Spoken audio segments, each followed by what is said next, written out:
Capítulo 8. En todo semejante.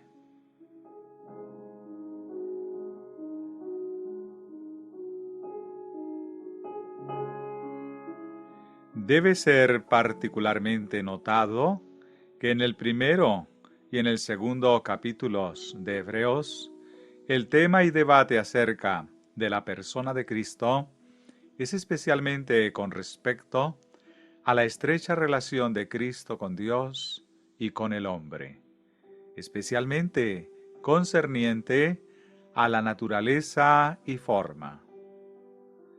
Haya, pues, en vosotros este sentir que hubo también en Cristo Jesús, el cual, siendo en forma de Dios, no estimó ser igual a Dios como cosa a que aferrarse, sino que se despojó a sí mismo, tomando forma de siervo, hecho semejante a los hombres, y estando en la condición de hombre, se humilló a sí mismo, haciéndose obediente hasta la muerte, y muerte de cruz.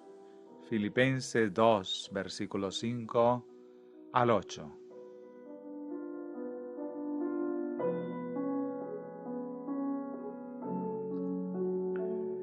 Cuando Jesús se despojó a sí mismo, Él vino a ser hombre, y Dios fue revelado en el hombre. Cuando Jesús se despojó a sí mismo, por un lado apareció el hombre, y por el otro apareció Dios. De esta manera Dios en él y el hombre hicieron la paz, porque Él es nuestra paz, que de ambos pueblos hizo uno, aboliendo en su carne las enemistades, para crear en sí mismo de los dos un solo y nuevo hombre, haciendo la paz. Efesios 2, versículo 14 y 15.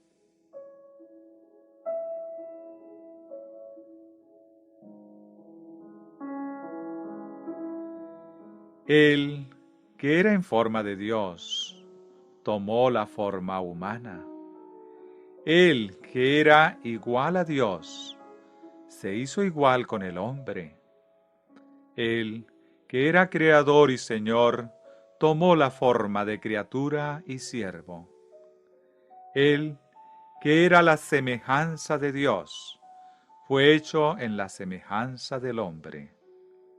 Él, que era Dios y Espíritu, fue hecho hombre y carne.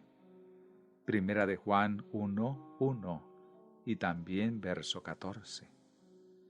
Esto no es solamente la verdad con respecto a la forma, es verdad con relación a la sustancia, porque Cristo fue semejante a Dios, en el sentido de ser de la naturaleza y de la misma substancia de Dios.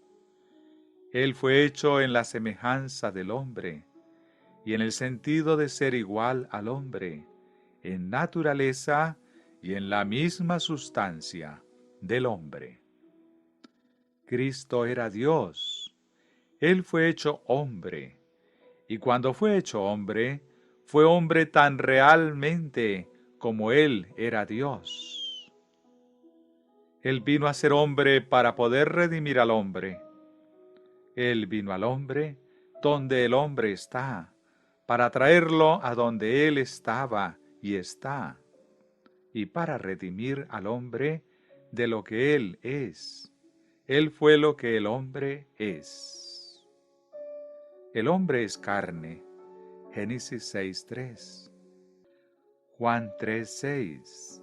El Verbo fue hecho carne. Juan 1:14.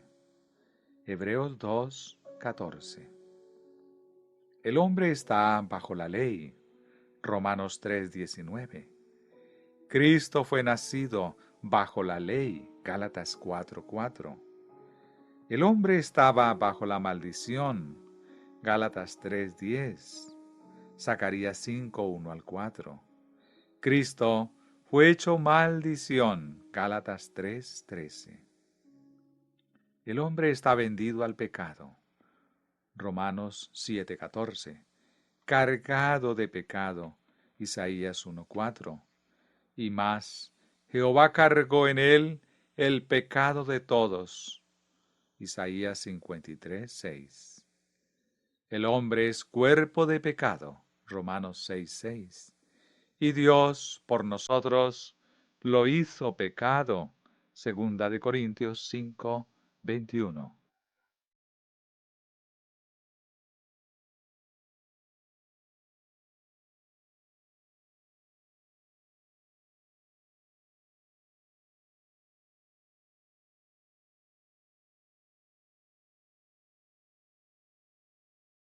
De este modo literal, debía ser en todo semejante a sus hermanos. Con todo, esto nunca debe ser olvidado y debe ser constantemente llevado en mente y corazón, que en nada de esto, en lo que se refiere al hombre, a la carne, al pecado, a la maldición, lo fue Cristo en sí mismo o en su propia naturaleza original. Todo esto Él fue hecho, y tomando la forma de siervo, hecho semejante a los hombres.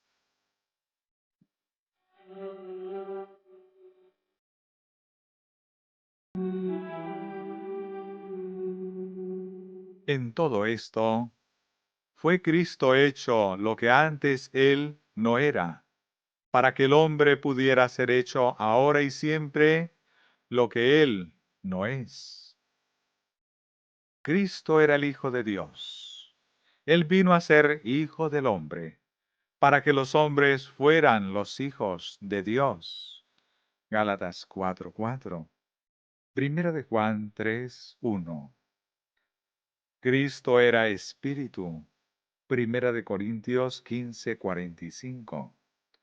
Él fue hecho carne, para que el hombre que es carne sea hecho espíritu. Juan 3:6. Romanos 8, versículo 8 al 10.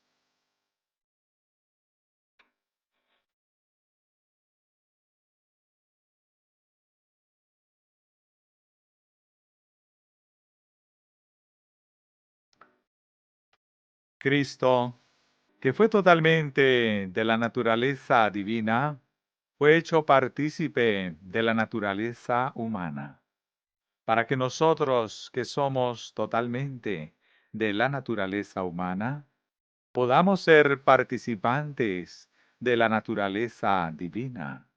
Segunda de Pedro 1:4. Cristo, que no conoció pecado, fue hecho pecado, aun en la pecaminosidad del hombre, para que nosotros, que no conocemos la justicia, seamos hechos justicia, aun la justicia de Dios.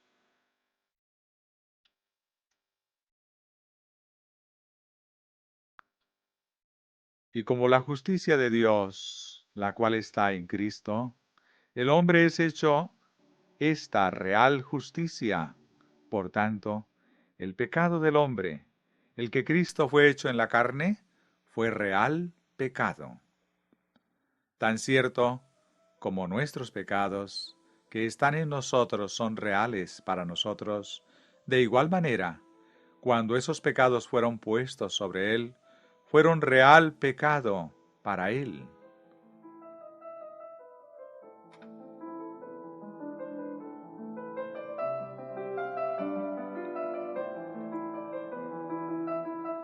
Tan cierto como la culpa está atada a estos pecados y a nosotros a causa de ellos, cuando están en nosotros, de igual manera, esta culpa está atada a estos mismos pecados de nosotros y a Él debido a ellos, cuando fueron sobre Él. Cuando estos pecados fueron puestos sobre Jesús, vino a ser real pecado para Él.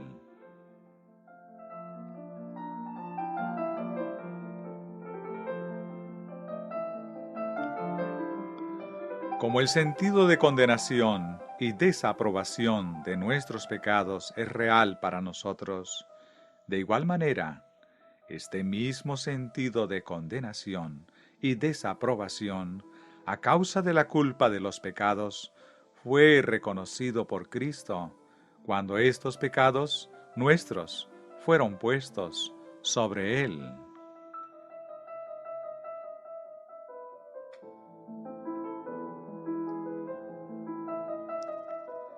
Por tanto, la culpa, la condenación, la desaprobación del conocimiento del pecado fueron sobre Él, fueron un hecho en su experiencia, tan real como ellos fueron en la vida de cualquier pecador que ha estado sobre la tierra.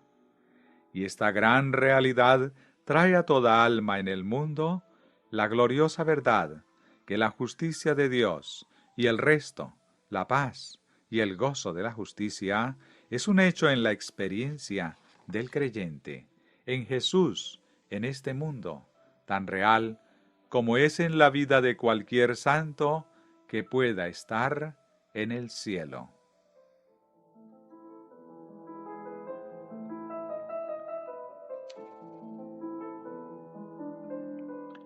El que conoció la altura de la justicia de Dios, adquirió también el conocimiento de la profundidad del pecado del hombre.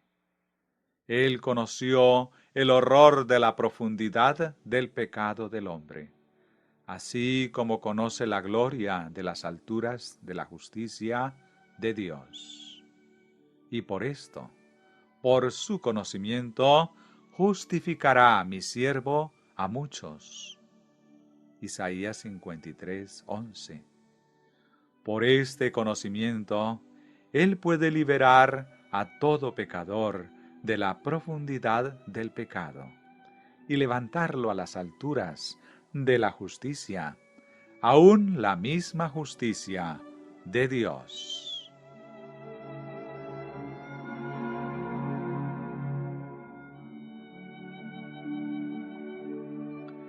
Hecho en todo semejante a nosotros, Él fue en todo punto como nosotros somos. Tan completo fue esto que Él pudo decir, como nosotros podemos decir la misma verdad: no puedo yo hacer nada por mí mismo. Juan 5:30.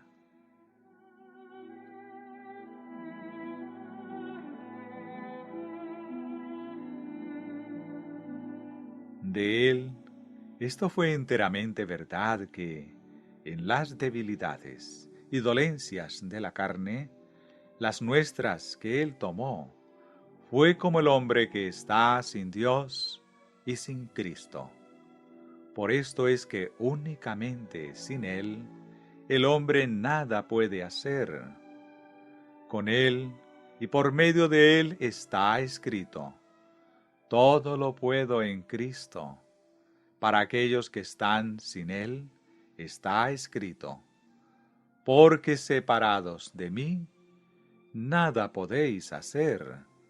Juan 15:5.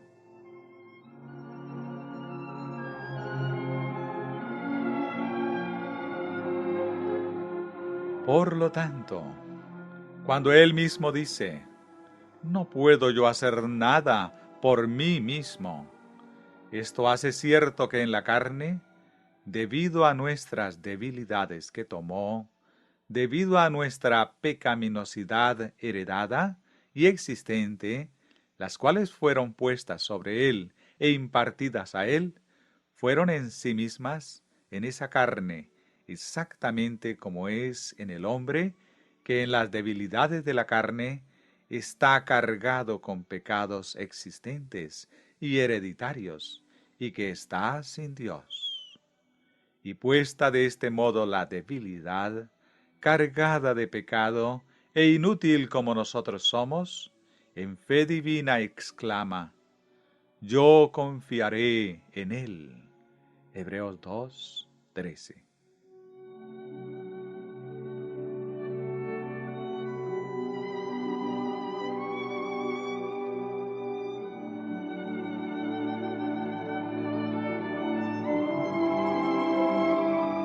Él vino a buscar y a salvar lo que se había perdido. Y salvando lo perdido, vino a lo perdido donde nosotros estamos. Él se colocó a sí mismo en medio de lo perdido. Él fue contado con los transgresores.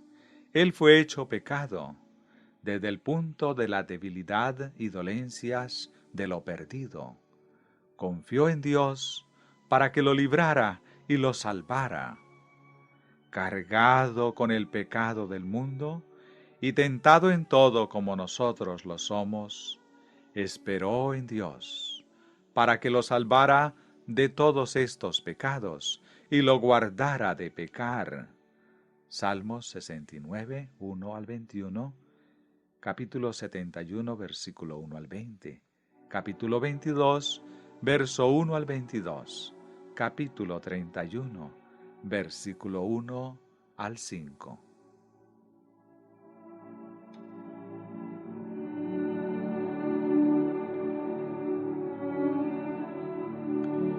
Y esta es la fe de Jesús. Este es el punto donde la fe de Jesús alcanza a lo perdido, al pecador, y lo ayuda. De este modo, ha sido demostrado en la totalidad de la perfección que no hay nadie en este mundo para quien no haya esperanza en Dios. Nadie tan perdido que no pueda ser salvo por la confianza en Dios, en esta fe de Jesús. Y en esta fe de Jesús, en lugar de lo perdido, esperó en Dios y confió en Él para la salvación del pecado y el poder para no pecar. Y esta, su victoria, es la que ha traído a toda alma en el mundo la fe divina por la cual todo hombre puede esperar en Dios y confiando puede hallar el poder de Dios para liberarlo del pecado y guardarlo de pecar. Esa fe, la que él ejerció y por la que obtuvo la victoria sobre el mundo, la carne y el mal, esa fe es su don gratuito para todo pecador en el mundo. Y de esta manera, esta es la victoria que vence al mundo, nuestra fe. Y esta es la fe de la cual Él es el autor y consumador.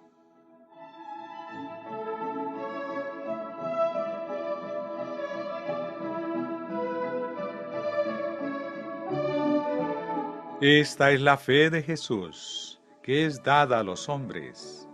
Esta es la fe de Jesús, que debe ser recibida por los hombres para que sean salvos. Esta es la fe de Jesús, que ahora, en el tiempo del mensaje del tercer ángel, debe ser recibida y observada por aquellos que serán salvos de adorar a la bestia y a su imagen, y capacitarlos para guardar los mandamientos de Dios. Esta es la fe de Jesús, mencionada en las palabras finales del mensaje del tercer ángel. Aquí están los que guardan los mandamientos de Dios y la fe de Jesús.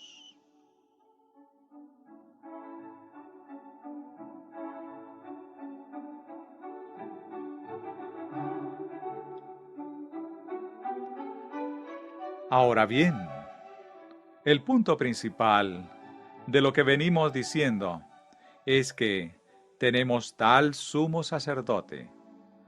Todo lo que a nosotros de este mundo hemos hallado en el primero y segundo capítulos de Hebreos es el fundamento esencial y preliminar de su sacerdocio, por lo cual debía ser en todo semejante a sus hermanos, para venir a ser misericordioso y fiel sumo sacerdote en lo que a Dios se refiere, para expiar los pecados del pueblo. Pues en cuanto él mismo padeció siendo tentado, es poderoso para socorrer a los que son tentados. Hebreos 2, versículos 17 y 18.